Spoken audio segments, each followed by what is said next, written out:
Ou, peraí, para não complicar muito. Peraí, dá uma fechada aqui.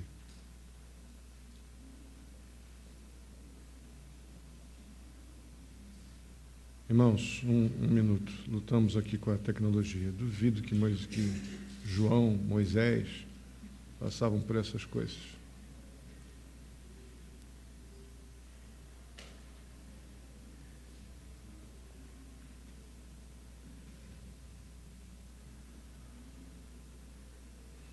De qualquer forma, tá ruim.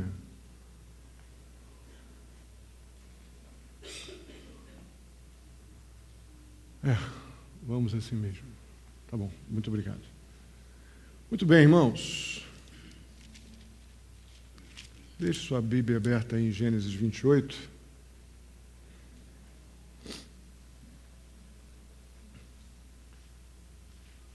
É muito provável que muitos aqui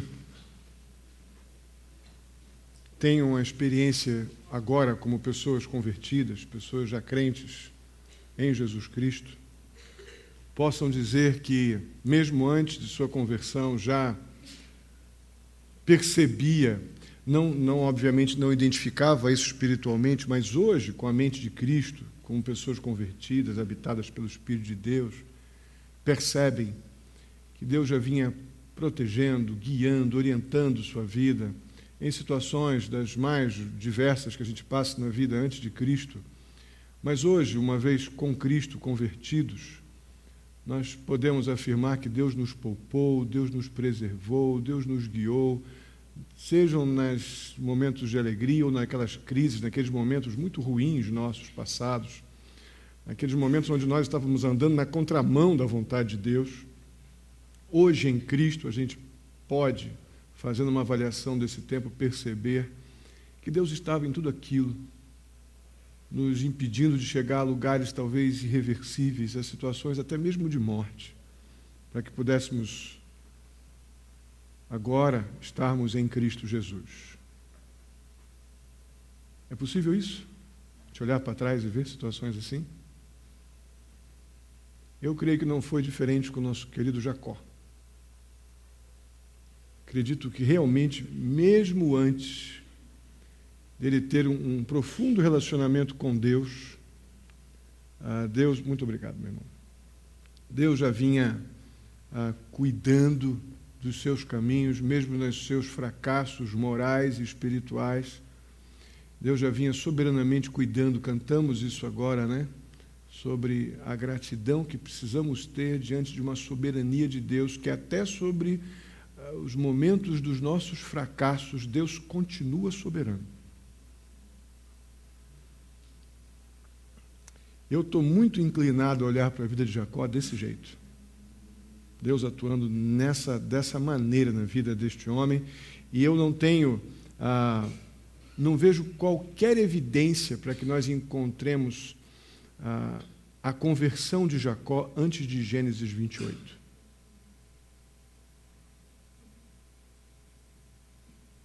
É muito provável que, como já vimos, que ele tinha toda uma influência para crer em Deus por causa da sua herança espiritual, mas temor ao Senhor, confiança em Deus e uma conversão de fato a Deus, não creio. Até porque no capítulo 27, no verso 20, Jacó se refere ao Deus de Abraão e de Isaque como o Deus deles.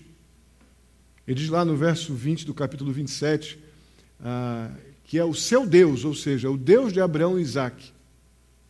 Mas aqui, agora no capítulo 28, no verso 21, essa frase mudou. Ele vai dizer que o Senhor será o meu Deus. O Senhor não é mais apenas o Deus de meu pai, meu avô Abraão e de meu pai Isaque. No verso 21 aqui do capítulo 28, ele vai dizer, o Senhor é o meu Deus. Isso tudo nós vamos perceber e compreender esse processo na leitura que faremos agora dos versos 1 ao 22, do capítulo 28. Acompanhe na sua Bíblia com atenção a leitura que será feita. Diz assim, então Isaque chamou Jacó, deu-lhe sua bênção e lhe ordenou, não se case com mulher cananeia, vá a Padã-Arã, a casa de Betuel, seu avô materno, e case-se com uma das filhas de Labão, irmão de sua mãe.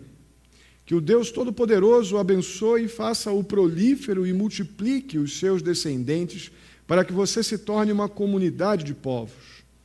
Que Ele dê a você e a seus descendentes a bênção de Abraão, para que você tome posse da terra na qual vive como estrangeiro, a terra dada por Deus a Abraão. Então Isaque despediu Jacó, e este foi para Padã-Arã, a Labão, filho do arameu Betuel, irmão de Rebeca, mãe de Jacó e Esaú. Esaú viu que Isaque havia abençoado a Jacó e o havia mandado a Padã-Arã para escolher ali uma mulher, e que ao abençoá-lo dera-lhe a ordem de não se casar com mulher cananeia. Também soube que Jacó obedecera a seu pai e a sua mãe e fora para Padã-Arã. Percebendo então Esaú que seu pai Isaque não aprovava as mulheres cananeias, foi à casa de Ismael e tomou Maalate, irmã de Nabaiote, ou Nebaiote, filha de Ismael, filho de Abraão, além das outras mulheres que já tinha. Jacó partiu de Berseba e foi para Arã. Chegando a determinado lugar, parou para pernoitar, porque o sol já havia se posto, ou já se havia posto. Tomando uma das pedras dali, usou-a como travesseiro e deitou-se. E teve um sonho no qual viu uma escada apoiada na terra. O seu topo alcançava os céus e os anjos de Deus subiam e desciam por ela. Ao lado dele estava o Senhor que lhe disse: Eu sou o Senhor, o Deus de seu pai Abraão e o Deus de Isaque. Darei a você e a seus descendentes a terra na qual você está deitado. Seus descendentes serão como o pó da terra e se espalharão para o oeste, para o leste, para o norte e para o sul. Todos os povos da terra serão abençoados por meio de você e da sua descendência. Estou com você e cuidarei de você aonde quer que vá. E eu o trarei de volta a esta terra. Não o deixarei enquanto não fizer o que lhe prometi. Quando Jacó acordou do sono, disse: Sem dúvida o Senhor está neste lugar, mas eu não sabia. Teve medo e disse: Temível é este lugar. Não é outro senão a casa de Deus. Esta é a porta dos céus. Na manhã seguinte, Jacó pegou a pedra que tinha usado como travesseiro, colocou-a em pé como coluna e derramou óleo sobre o seu topo. E deu o nome de Betel àquele lugar, embora a cidade anteriormente se chamasse Luz. Então Jacó fez um voto dizendo: Se Deus estiver comigo, cuidar de mim nesta viagem que estou fazendo, prover-me de comida e roupa e levar-me de volta em segurança à casa de meu pai, então o Senhor será o meu Deus. E esta pedra que hoje coloquei como coluna servirá de santuário de Deus. E de tudo o que me deres, certamente te darei o dízimo. Amém? Vamos orar então. Senhor, muito obrigado mais uma vez por cada pessoa aqui nesta noite, ó Pai, os que nos visitam. Peço que o Senhor os abençoe com a Tua palavra, que todos nós saímos daqui encorajados, renovados, ó Deus, motivados a Te servir, a Te honrar com nossas vidas, a Te buscar, Te adorar. Fala conosco, ó Deus, alcança cada um de nós segundo a Tua vontade. Assim eu Te peço, Pai querido, em nome de Jesus. Amém. Muito bem. Estamos mais uma vez diante de um texto conhecido, altamente maltratado pelas diversas correntes teológicas, mas vamos procurar observar de forma mais literal possível o que esse texto tem para nos dizer. No primeiro momento, nesse texto, nós vemos a despedida de Jacó, de sua família, e uma profunda frustração de Esaú. Dois momentos que se unem aí nos versos de 1 a 9. Nós vemos que, lá no capítulo 27, no último versículo, ele vai descrever a grande manipulação de Rebeca, que levou Jacó que levou José a se posicionar. Mas Rebeca, ela dá uma tramada expressando a sua tristeza com a situação das suas noras, que levam Ismael a decidir mandar Jacó para a casa do seu tio em Harã, seu tio Labão, seu tio não, tio de Isaac. Né? É muita família, né? Num lugar só. Né? O tio de Isaac, melhor, tio de Labão é irmão de Rebeca, então ele é... Isso. Foi Ismael. Deixa eu arrumar, peraí. É Jacó. Tio. Isso.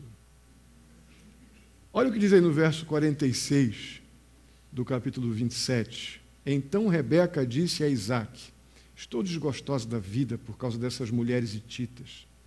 Se Jacó escolher esposa entre as mulheres desta terra, entre mulheres hititas como esta, perderei a razão de viver. Ela não deixou de comer, ela não deixou de se arrumar, não deixou de fazer nada da sua vida comum. Ela apenas não queria, obviamente, por questões até mesmo da promessa de Deus feita a Abraão, que já se estendia a Isaque, se estenderia a Jacó. Não deveriam casar com pessoas fora da própria unidade familiar, tendo em vista não se contaminar com outros povos. E já havia toda também uma manipulação pessoal de Rebeca, que pressiona indiretamente Jacó a tomar as decisões que toma nos versos 1 e 2, na sequência que nós vamos ver aqui agora.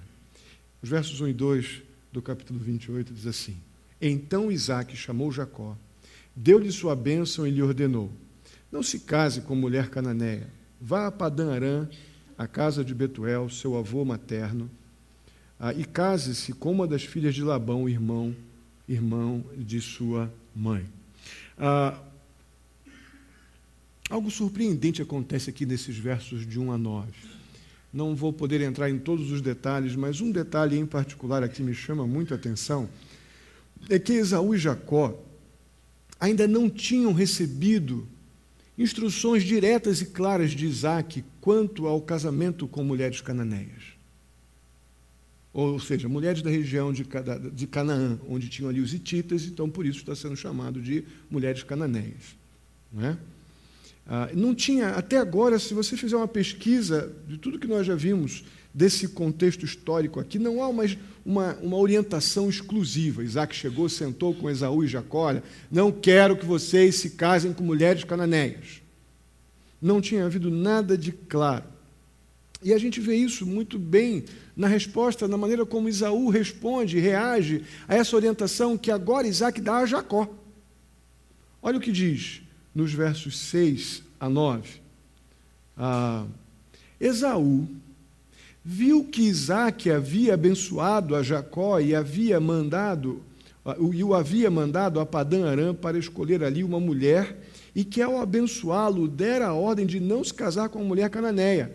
Finalmente, tanto Jacó quanto agora Esaú tiveram uma instrução objetiva sobre o que deviam e não deviam fazer em relação a casamento. Esaú soube também que Jacó obedeceu a seu pai e a sua mãe e foi para Padã-Arã. Percebendo então Esaú que seu pai Isaque não aprovava as mulheres cananeias, olha, de maneira tardia então ele percebe, por falta de instrução do seu pai, foi à casa de Ismael e tomou Maalate, irmã de Nebaiote, filha de Ismael, filho de Abraão, além das outras mulheres que já tinha. Estava colecionando Esaú, né? Apesar, obviamente, do momento correto de instrução, Jacó é instruído dentro do momento ainda tarde do que nunca, né?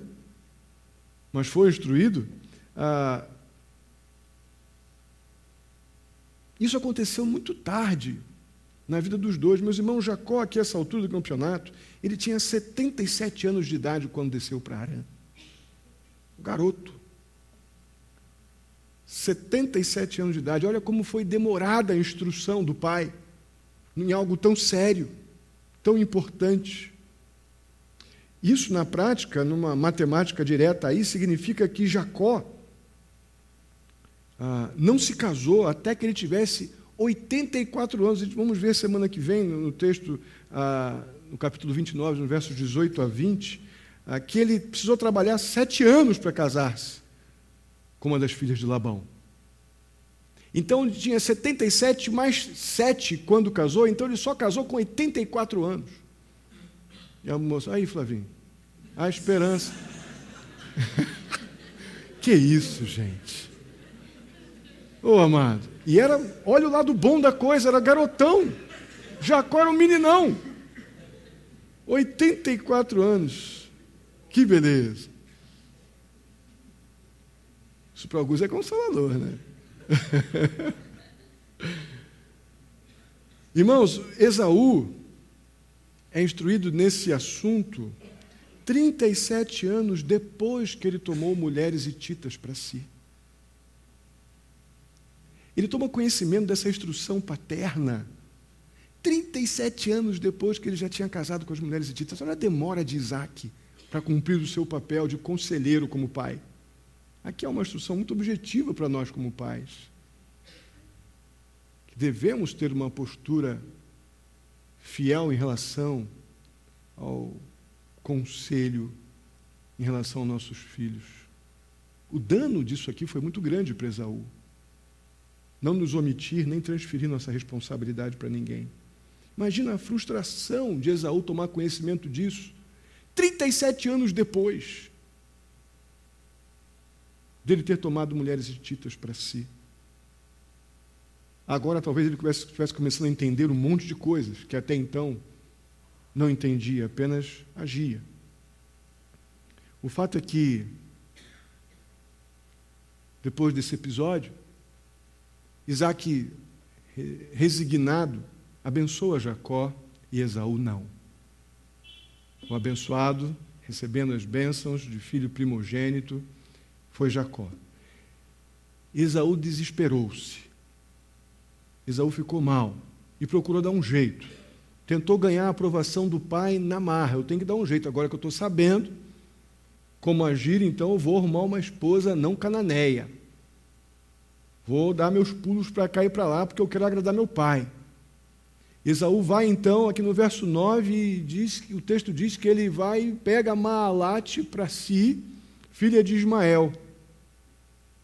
Resolvi o problema, pensou Esaú. Se o problema era então uma mulher não cananeia, deixo as minhas duas lá já na reserva e pego uma não cananeia para mim, fico bem com meu pai e recebo um pouco da bênção também.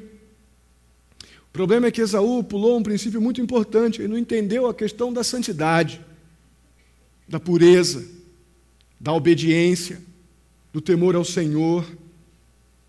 Ismael tinha sido rejeitado no contexto da linhagem de Abraão, porque ele não era um filho, uma criança, fruto da promessa, mas era o fruto do alto esforço. Era o fruto do jeitinho palestino. Nós não temos jeitinho carioca, o jeitinho paulista, não, o jeitinho palestino. Era fruto de uma manobra caseira. Era fruto de uma apropriação manipulada da lei, de uma manipulação da lei, de uma lei civil deles, para que pudessem dar um jeito ali e tentar dar uma mãozinha para Deus. E não de um fruto da dependência espiritual, da confiança na provisão de Deus, na soberania de Deus, no cumprimento de sua palavra, de suas promessas. Na verdade, Esaú tipificou nessa atitude de buscar uma mulher que ele julgou ser, então, por ser não cananeia, já estava tudo resolvido. Ele tipifica aquilo que Deus tanto repudia, esforço carnal para adquirir bênção espiritual. Impressionante como nós temos essa inclinação a julgar que merecemos algum tipo de bênção espiritual, porque de alguma forma manipulamos as circunstâncias, fomos bonzinhos em alguma área, fizemos alguma coisa que merecemos crédito, agora eu fiz uma coisa que não fiz antes, então agora eu já sou merecedor da bênção, e esquecemos o princípio da santidade, da pureza, da obediência, do temor ao Senhor, que são devidos àqueles que pretendem ter um relacionamento profundo com o Senhor, de obediência, de filial com o seu Pai. Manipulação. Jeitinho carnal para tentar obter bênçãos espirituais. Eu fico lembrando, já citei outras vezes aqui isso, mas o pessoal da década de 90, que acompanhou bem a Copa de 90, foi 90, né, que foi o gol de mão de Maradona, o pessoal mais antigo vai lembrar, né? Eu cito isso muitas vezes, La Mano de Dios, né? Que ele passou em todas as mídias aí dizendo que ele subiu lá de cabeça e levantou a mãozinha assim, deu um toquezinho e o gol valeu e a Argentina foi classificada. E depois de uma entrevista, você não viu que era de mão, que você fez o gol de mão? Não, La Mano foi de Dios. A mão foi de Deus. O importante é o gol. O importante é conseguir. Irmãos, como tem crente vivendo assim? Como tem crente fazendo gol de mão em nome de Jesus e acha que Deus vai abençoar porque a bola entrou. Foi gol, deu certo. Não foi diferente com Esaú. Ele fez certinho. Ele foi lá e pegou a filha de Ismael e arrumou as coisas. Só que Ismael também foi fruto do alto esforço, foi fruto de manobra. Isso, Deus não tem nenhum prazer, Deus não recompensa nossas manobras para tentarmos extorquir bênçãos espirituais dele. Deus não é subornável. Deus não se corrompe com os nossos jeitinhos e manobras. Então fica aqui esse primeiro momento dessa narrativa. Daqui em diante entramos num novo cenário. Jacó sai então para Padã Arã, e chegando provavelmente na entrada da cidade, antes de entrar já está entardecendo, ele para ainda nesse deslocamento, não chegando propriamente dito ainda em Padã Arã, ele para e ali vai descansar, porque a noite caiu, ele está com sono, e todo mundo foi dormir. Ele também. Irmãos, naqueles momentos ali de parar e até o sono chegar, botando a sua cabeça num travesseirinho de pedra, quantas coisas não devem ter passado na cabeça de Jacó? Quantas recordações, quanta reflexão, até o momento propriamente dito de pegar no sono. Eu acredito que ele deve ter tido um momento de entristecimento. Puxa vida, deixei minha mãe, deixei a casa de minha mãe, meu pai não estava muito satisfeito comigo, mas me deu a bênção, me abençoou, fui embora, mas minha mãe em particular, estou indo para não vê-la pelo menos pelos próximos 20 anos. Veremos isso melhor semana que vem. Isso tudo devia estar apertando o seu coração nesses momentos aí para pegar no sono. Ele deveria estar perguntando qual vai ser a recepção do meu tio Labão. Como é que ele vai me receber? Como é que ele vai lidar com essa minha chegada? E o que é pior, eu estou indo aqui praticamente, estou chegando na casa do meu tio para ter uma esposa, dentre as filhas dele. Não tenho nada para oferecer como dote. Não tenho nada. Como é que vai ser? Que tipo de esposa eu vou receber? Quem será? Isso tudo devia estar ali afligindo o coração de Jacó. E é exatamente nesse momento de um monte de incertezas é que Jacó chega no ponto ideal para ter um encontro real com o Senhor. Geralmente, quando estamos altivos, dominando a situação, nos julgando controladores e donos das situações, né, conseguindo manter tudo, julgamos que temos tudo em nossas mãos, nós somos muito pouco sensíveis, muito menos ouvintes nessas fases. Geralmente nós somos mais sensíveis para ouvir a instrução, a repreensão, quando estamos mais sensibilizados, enfraquecidos. Isso existe, essa realidade é comum a todos, não somente a Jacó, a nós também, mas por causa da porcaria do pecado e do maldito do orgulho. Nesse momento de fragilidade aqui, Jacó chegou no ponto ideal, no ponto certinho, para poder parar e refletir. Nesse momento, no verso 11, diz que ele estava parando para pernoitar nesse processo, né? E ele pega no sono e o texto diz que ele teve uma visão.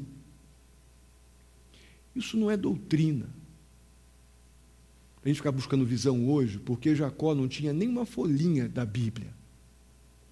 A Bíblia estava num processo de revelação. Então é mais do que natural que Deus fale com os seus no processo de revelação, por meio de anjos, sonhos, da maneira como Ele quis falar com as pessoas, para que nós pudéssemos ter a palavra toda hoje revelada à nossa mão. Pena que a gente tem que tantas pessoas, que todo mundo tem disponível, a palavra inerrante e infalível de Deus, e fica procurando coisas a mais como se o que está aqui não fosse suficiente. Isso é uma perda, uma profunda pena e um gesto muito profundo de incredulidade diante da palavra de Deus, que é totalmente apta para instruir, para redarguir, para corrigir, para disciplinar, enfim. 2 Timóteo 3,16. O fato é que aqui ele pega no sono, e nesse sono ele tem uma visão, e ele viu uma escada que ia do céu à terra, com anjos subindo e descendo, diz no verso 12. Então Deus fala com Jacó nos versos 13 a 15, assim: Eu sou o Senhor, o Deus de seu pai Abraão e o Deus de Isaque. Darei a você e a seus descendentes a terra na qual você está deitado. Seus descendentes serão como o pó da terra e se espalharão para o oeste e para o leste, para o norte e para o sul. Todos os povos da terra serão abençoados por meio de você e da sua descendência. Estou com você e cuidarei de você onde quer que vá. E eu o trarei de volta a esta terra. Não deixarei enquanto não fizer o que lhe prometi. Irmãos, nesse momento extraordinário, Jacó acorda. Nesse momento tremendo, Jacó acorda e ele percebe naquele momento, naquele lugar, o que está acontecendo, e diz o seguinte, nos versos 16 e 17: Sem dúvida o Senhor está neste lugar, mas eu não sabia. Tive medo e disse: temível é esse lugar. Não é outro senão a casa de Deus. Esta é a porta dos céus. Irmãos, eu creio que nesse momento, ou este momento, ele foi planejado para ser entendido de uma forma bem objetiva, de forma bem simples e não tão deturpada como tantos têm feito, estragando a beleza desse texto. Uma pena até. Esse era o lugar onde céu e terra se encontrariam. Deus está mostrando a Jacó: olha, vocês não estão andando numa vida paralela com os céus. Deus está entre vocês, Deus está com vocês. Esse é o lugar onde Deus desceria, a ideia de terra dentro da promessa de Deus. Não somente povo, mas havia terra também nas promessas que Deus fez para Abraão. E Deus disse: eu estarei com você aqui nesta terra. Deus mostra para Jacó que aquele é o lugar que Deus estabeleceria o seu povo. Daqui a pouco vamos ver lá a nação de Israel se estabelecendo com José, mais à frente. E este é o lugar, esta terra, é aqui que deve estar Jacó, mesmo que ele vá passar 20 anos fora daquele lugar geográfico propriamente dito. Mas é ali que Deus teria esse encontro pessoal com o seu povo. Isso, para a realidade do Antigo Testamento e para o futuro Israel, era muito importante. E na linguagem de Jacó, Jacó faz uma afirmação muito bacana: esta é a porta dos céus. A ideia de presença de Deus, onde Deus está. Eu creio que Jacó entendeu que, para estar na vontade de Deus, andando, agindo na vontade de Deus, ele também deveria estar no lugar da escolha de Deus para ele. Não dava para ele ditar onde ele queria estar, onde desejaria estar, mas ele precisava estar obedientemente onde Deus decidiu que ele estaria, para que ele pudesse herdar as promessas espirituais. Irmãos, fazendo um paralelo com as realidades do Novo Testamento, hoje, nessa maravilhosa nova aliança que temos, que Deus tem conosco através de Cristo Jesus, Jesus é essa escada. Jesus é essa escada que nos liga a Deus. Não era o lugar onde estava a escada que era o mais importante, ou melhor, não é agora, na realidade neotestamentária, propriamente o lugar geográfico onde está a escada que é o mais importante, mas quem é a escada que é o mais importante? E Jesus é a escada, usando essa figura muito cuidadosamente para não criar uma alegoria imprópria. Jesus é esse que nos dá essa ligação plena com Deus e que está em nossas vidas mediante a obra do Espírito. Em última análise, Jesus Cristo é, sem dúvida alguma, a ponte entre os céus e a terra. E num texto muito conhecido, nós vemos que Jesus diz: eu sou o caminho. Se não quisermos forçar uma barrinha aqui, eu sou a escada, a verdade e a vida. Ninguém vem ao Pai a não ser através de mim. Irmãos, é por meio de Cristo Jesus que a pessoa chega a Deus. Essa figura já é ilustrada lá na visão que Deus deu a Jacó em Gênesis 28.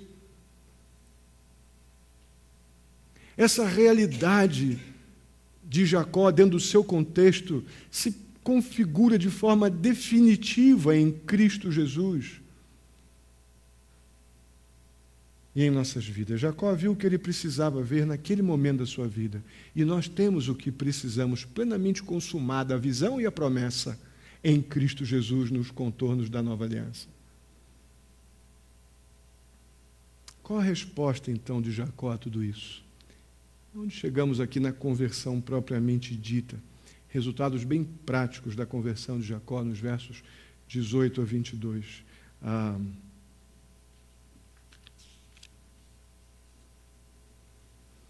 Vamos tentar resumir um pouco essas respostas de Jacó a tudo isso em 3 movimentos. Na verdade, em 4 movimentos. Primeiro, Jacó ele ergue uma coluna.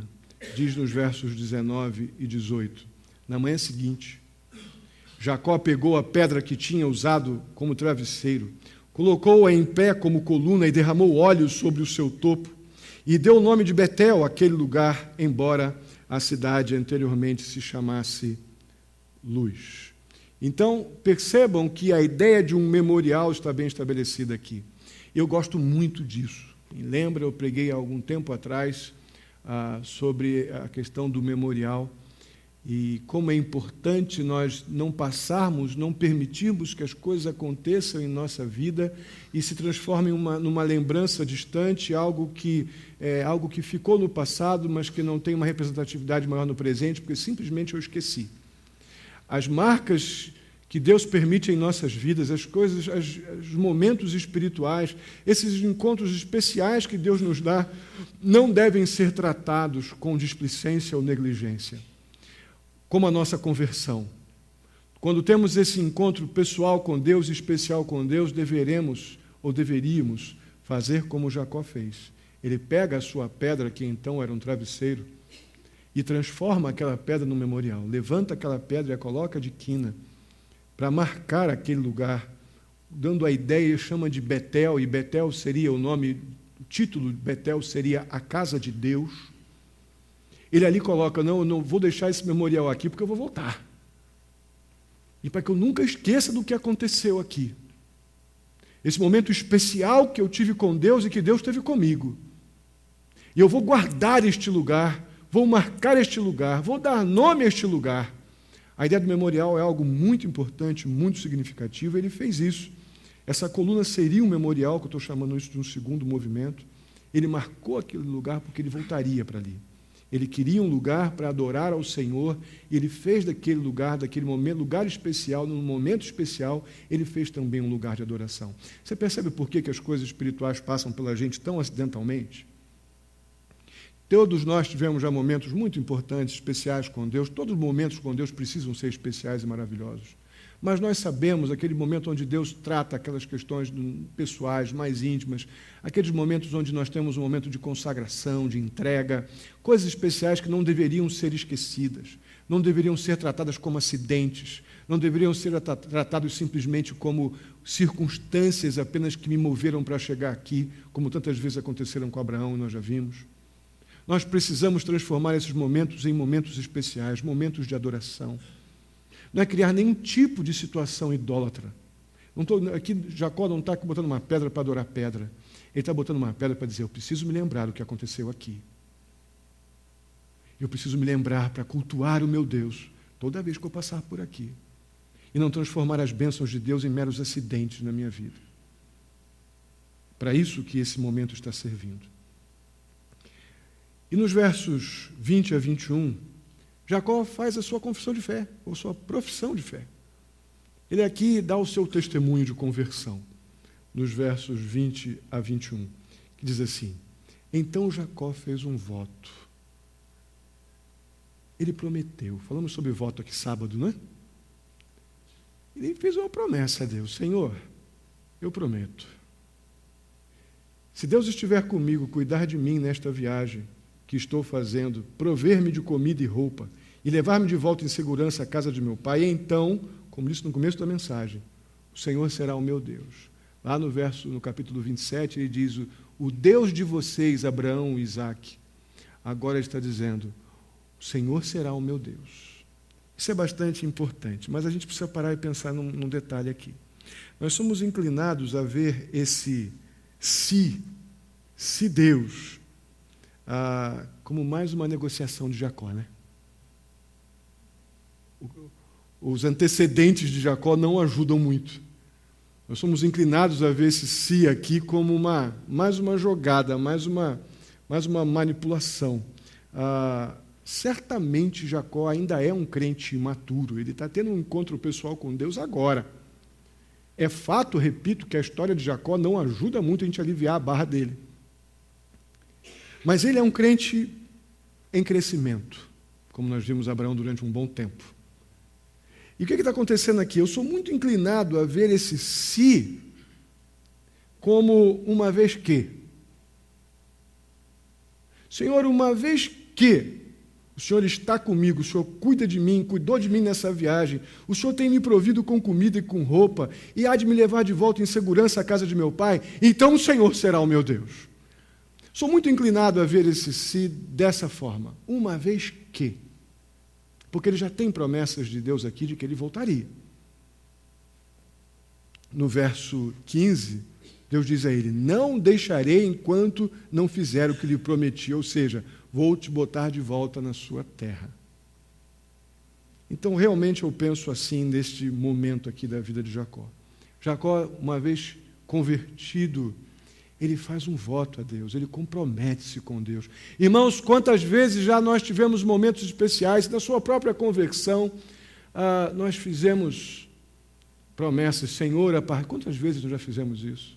Senhor, a partir de agora, aquelas coisas que a gente faz no final de ano que me dá até medo. Senhor, este ano eu vou ser assim, eu vou fazer aquilo. Eu tremo diante dessas promessas de fim de ano, porque como nós mentimos. Como nós mentimos. Tem uma mensagem que eu prego, eu já preguei alguns anos atrás. Eu digo que como é o nome daquela mensagem? O dia das boas intenções. Lembram? Que é o pessoal mais antigo aí? O dia das boas intenções. Quer ver um dia das boas intenções? Na verdade, seria uma noite. É dia 31 de dezembro, na oração, aí às 11h55, nós nos tornamos pessoas super, hiper bem intencionadas. Não é não? E, Senhor, eu agora vou ser o crente. O Senhor não sabe o que eu vou fazer esse ano para o Senhor. Agora eu vou arrebentar, Senhor. Esse ano agora eu vou virar a mesa. E, na maioria das vezes, no dia 2 já era. E talvez no almoço do dia 1 você já não lembre mais o que você fez na oração daquela noite. Então não dá muito para a gente criticar Jacó, né? Diante dessa situação. Mas o fato é que, por causa do si de Jacó, possível si, o fato é que nós precisamos cumprir aquilo que prometemos diante de Deus. Se você prometeu, cumpra. Não foi isso que vimos? Sábado agora? Né? E Jacó, então, ele reafirma sua promessa, ou confirma sua promessa no verso 22, dizendo: esta pedra que coloquei hoje, aqui ou hoje coloquei como coluna, servirá de santuário de Deus, e de tudo o que me deres, certamente darei o dízimo. Isso aqui entra de paraquedas nesse cenário. Esta afirmação é algo muito novo em todas essas narrativas. Não há nenhum tipo de instrução para que Jacó entregue dízimo de nada. Mas ele deliberadamente, ele está convicto de que ele vai voltar sim. Ele crê no que Deus lhe disse. Não há nada subentendido que ele tenha alguma ordem para entregar dízimo. Mas o fato é que isso foi um ato completamente voluntário, que demonstrava uma profunda gratidão a Deus pela providência de Deus. É por isso que eu fico muito com a ideia de que esse si, ele está dentro da ideia, não exatamente de uma barganha, mas sim de uma vez que, porque ele está totalmente convicto, ele chega a fazer um voto de agradecimento, algo completamente voluntário, algo que revela uma confiança muito grande na providência de Deus. Senhor, eu vou entregar o dízimo de tudo, certamente eu te darei, de tudo o que me deres, certamente te darei o dízimo. Isso é muito, muito interessante, diante de tantos mal entendidos e mal intencionados também, quando manipulam esse texto. Ele não tinha nenhuma pressão espiritual para isso. Ele tem esse gesto de trazer o seu dízimo, não a sua oferta. A expressão aqui literalmente é dízimo, que implica em 10ª parte de tudo que ele recebeu. Temos um princípio estabelecido aqui. E ele faz isso voluntariamente, com o coração completamente grato e crendo confiadamente na provisão de Deus para cumprir tudo o que estava por vir em sua vida. Muito, muito prático e muito interessante. Irmãos, na prática, chegando ao final dessa reflexão, Jacó e Esaú, eles ilustram muito claramente a inutilidade do autoesforço, todos dois. Como é inútil, são inúteis as manobras e as manipulações para tentar conquistar algum tipo de bênção espiritual ou privilégio espiritual, para tentar, de alguma forma, a aceitação divina. Isso é que mais me chama a atenção. As manipulações para que Deus nos aceite, porque foi isso que Esaú fez, né? Vou ver se meu pai me aceita, vou arrumar uma mulher não cananeia. Como nós fazemos isso de formas mais diversas, com troca de favores, com coisas manipuladas, e não num gesto de plena e simples e objetiva obediência. Aqueles esforços, eu creio que sinceros de Esaú, foi muito sincero, para que ele pudesse ter a aprovação dos seus pais ali, foi muito honesto, mas foi inútil, completamente inútil. Da mesma forma, os esforços de Jacó na sua trajetória, para obter a bênção de Deus, foi inútil. O que Deus disse que aconteceria, aconteceu. A bênção foi para Jacó e não Esaú. Independente das armações e maquinações, algumas maquiavélicas, como vimos semana passada de Rebeca, aconteceu o que Deus quis, soberanamente. Foi o que Deus decidiu. Foi apenas através de um relacionamento pessoal com Deus que Jacó realmente pôde experimentar as bênçãos espirituais. Quantos de nós não ficam inquietos, procurando, né? Mas qual a vontade de Deus para isso? Como eu posso ter uma bênção espiritual? Como eu posso receber essa? Como eu posso ser tão abençoado quanto aquele? Isso é uma coisa terrível na nossa vida cristã, né? Como a gente se mede pelo outro, né? Nada disso vai ser assim. Nós só teremos o prazer das bênçãos espirituais através de um relacionamento vivo, intenso e obediente, servil para com Deus. Um relacionamento de obediência e temor, não de manipulações e armações para encontrar, de alguma forma, a boa vontade divina, a boa vontade de Deus. Não é assim que Deus age. E digo mais, a base para desfrutarmos das bênçãos espirituais é obedecermos o que temos de palavra de Deus já revelada. Tantas pessoas ficam tão incomodadas em descobrir uma coisa nova, e corre para cá, e corre para lá. A pergunta é, o que você está fazendo com o que você já aprendeu? Você já obedece aquilo que você já aprendeu? Você já obedece aquilo que você já disse que creu? Se você for muito honesto, você vai ver que muito daquilo que você já disse que creu, você ainda não obedece. E nós ficamos numa ansiedade por descobrir coisas novas, quando nós tropeçamos ainda nos começos e queremos já galgar passos lá na frente. É por isso que muitas vezes a gente não cresce. Deus não permite que a gente cresça, porque é através de um relacionamento profundo, íntimo e intenso com o Senhor que nós vamos dispor das bênçãos espirituais e sempre mediante a obediência à palavra que nós temos já recebido. Jacó, ele tinha a promessa de Deus e crer naquilo era suficiente para aquele momento. Nem mais e nem menos. Era crer naquilo que Deus já havia dito. Vai, porque você vai voltar para cá, para este lugar onde eu te mostrei que eu estaria e aqui o meu povo receberia a minha bênção.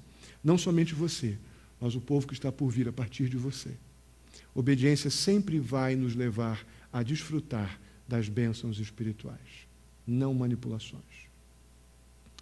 É curiosíssimo o fato, irmãos, de Jacó não ter ainda se encontrado com Deus em nenhum dos seus esforços pessoais, nenhuma das suas manobras, e a comida, aquelas manipulações de ir lá no rebanho do pai, dizer que é Esaú, todas aquelas armações que teve com Rebeca, nenhum dos empenhos humanos resolveu nada em relação a encontrar-se pessoalmente com Deus, mas Jacó foi encontrar-se com Deus exatamente quando ele dormia.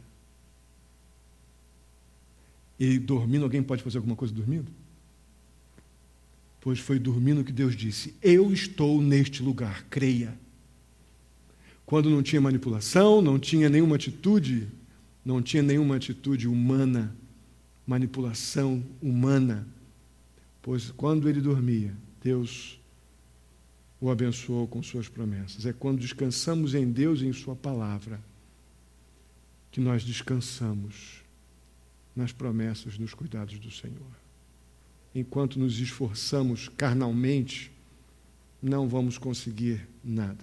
Isso, obviamente, não retira de nós a responsabilidade de trabalhar, não nos torna apáticos à vida de forma alguma, mas isso também não significa que temos que promover um alto esforço inútil espiritual.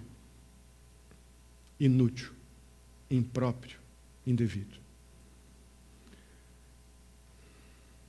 Uma penúltima lição que tiramos desse texto é que nós não devemos desprezar o valor do lugar onde nos ajuntamos na presença de Deus como igreja para adorá-lo.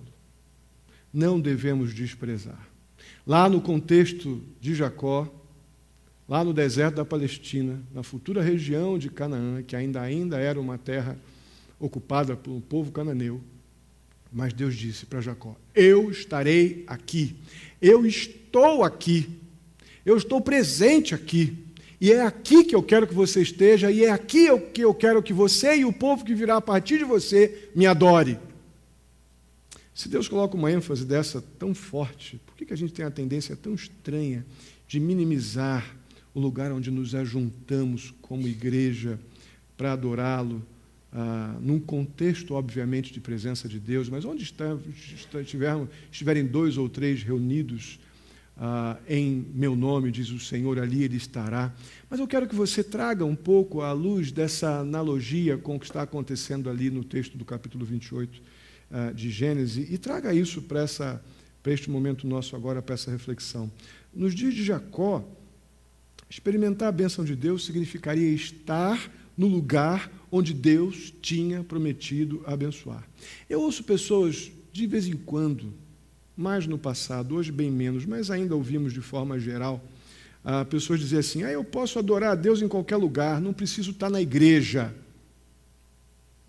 Isso, na verdade, isso camufla apenas um monte de outras intenções ou mais vontades, ou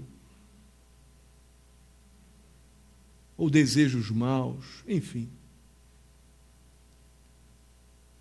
O fato é que há alguma legitimidade nessa afirmação, como disse, certamente onde nós podemos ser adoradores, lá no nosso quarto, fechamos a porta do nosso quarto, nos colocamos de joelhos ao pé da nossa cama, ali clamamos ao Senhor. Vemos isso em Mateus, você e Deus somente, é claro. O problema é quando a gente usa um texto para anular outros. O problema é quando a gente banaliza um princípio que nós vemos que Deus estabeleceu para Jacó lá atrás. e que nós vemos ele renovado aqui em Hebreus capítulo 10, verso 25, que diz: não deixemos de reunir-nos como igreja, segundo o costume de alguns, mas procuremos encorajar-nos uns aos outros ainda mais, quando vocês veem que se aproxima o dia.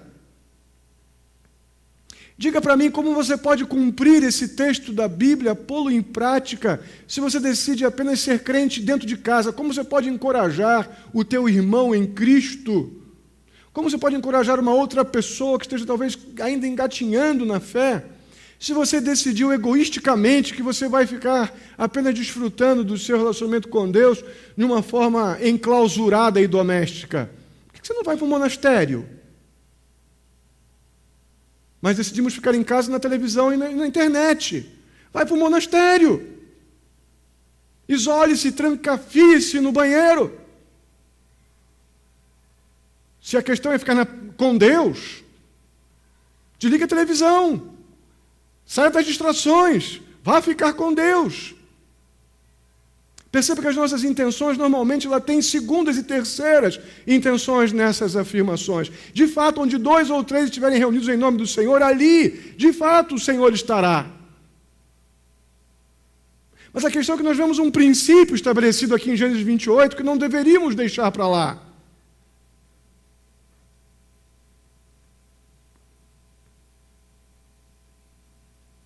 Ainda mais quando vocês veem que se aproxima o dia. Hoje eu lia um texto do pastor J.C. Riley, um pastor anglicano do século XIX. E ele falava sobre os meios da graça. O alto privilégio que temos de estarmos reunidos como igreja, quando oramos uns com os outros nas reuniões de oração, quando estamos aqui agora ouvindo a palavra de Deus, quando o Senhor nos encoraja, nos exorta, nos edifica mediante a sua palavra, quando podemos encorajar uns aos outros, orar uns pelos outros. Que alto privilégio nós temos, principalmente diante da realidade da iminência da volta do nosso Senhor Jesus Cristo. Quem pode afirmar que chegará em casa hoje, diante da iminência da volta do Senhor Jesus? Diante dessas aberrações globais que nós estamos vendo na nossa sociedade, trazendo mérito a coisas que não têm mérito, dando moralidade àquilo que é imoral, tratando como natural o não natural. Quem pode afirmar que nós não estamos caminhando a largos passos para uma realidade de apostasia? E a Bíblia diz que quando o filho da iniquidade e a apostasia se estabelecer, o Senhor Jesus terá vindo e buscado a sua igreja. A importância de estarmos juntos aqui e observar esse princípio estabelecido lá atrás. Em Gênesis 28, como é importante não banalizarmos esse tempo onde o Senhor nos instrui, nos aproxima na fé, não em interesses, não em partidarismos, não em gostos. Nós somos diferentes e continuaremos diferentes. Mas é o sangue de Jesus Cristo que nos torna povo dele. E é isso que nos mobiliza a estarmos aqui um com o outro.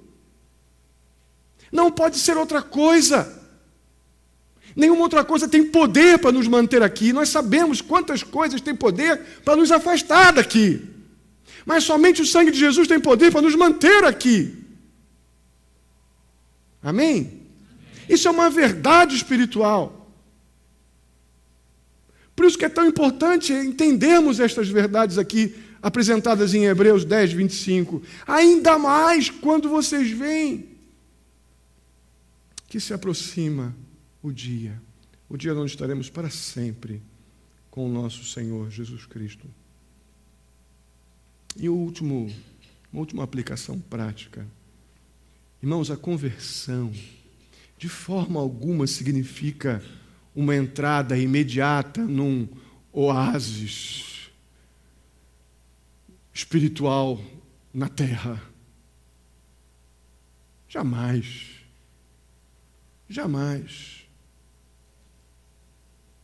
Durante 20 anos após essa experiência de conversão de Jacó, durante 20 anos ele ficou longe da sua mãe, do seu pai, da terra da promessa. Durante 20 anos, Jacó experimentou uma boa dose do seu próprio remédio, agora administrado pelo seu tio, que ainda conseguiu ser mais enganoso do que o próprio Jacó no passado. O que Jacó passou nas mãos de Labão não está escrito, vamos ver semana que vem.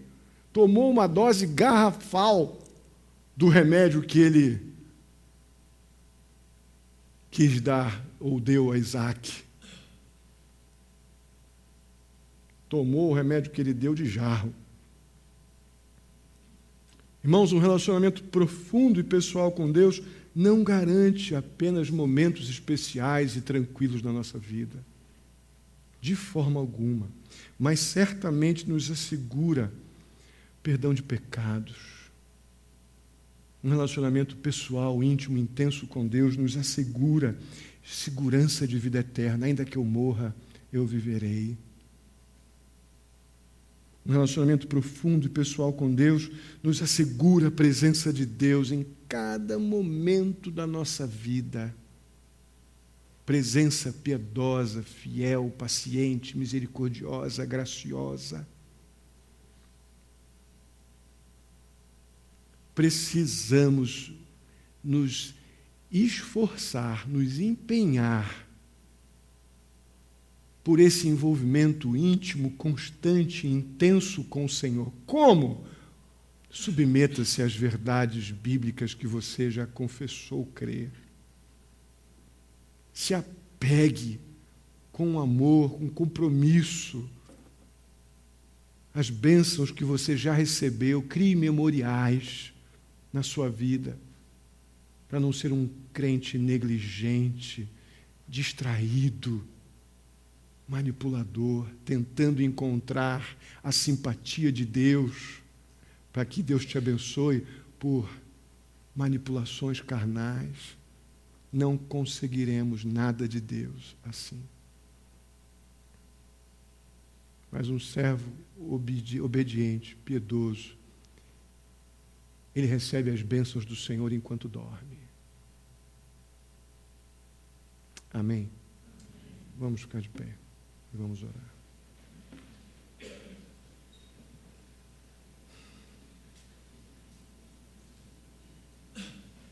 Oremos. Santo e amado Deus, eu te agradeço muitíssimo pela tua palavra, pelo tanto que o Senhor tem falado aos nossos corações no livro de Gênesis.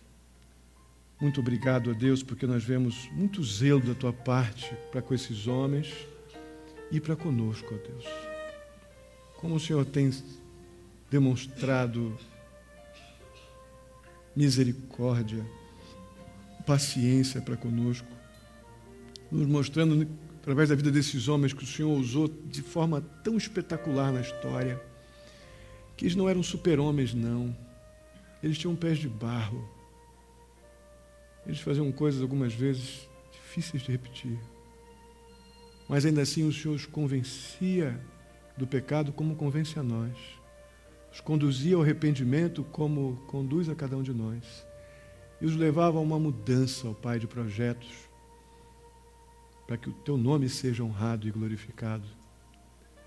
Ajuda-nos a entrar neste cenário de temor e obediência ao Senhor. Nós não precisamos, ó Pai, fracassar tanto na vida espiritual. Nós podemos ser um pouco melhores.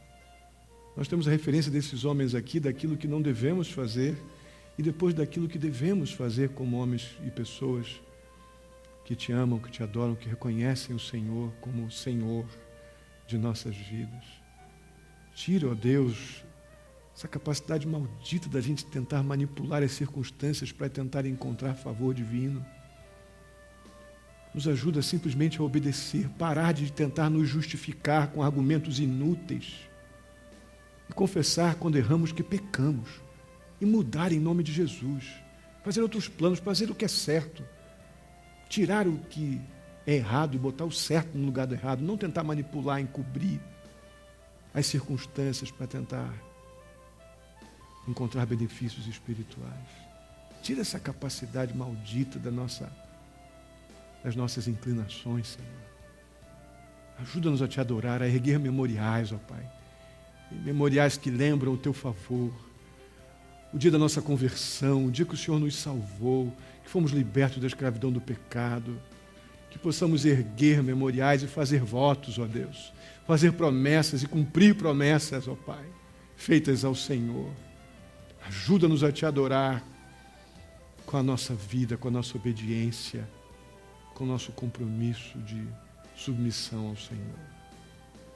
Assim eu te agradeço pela tua providência que nos conduz à tua vontade de forma tão tranquila.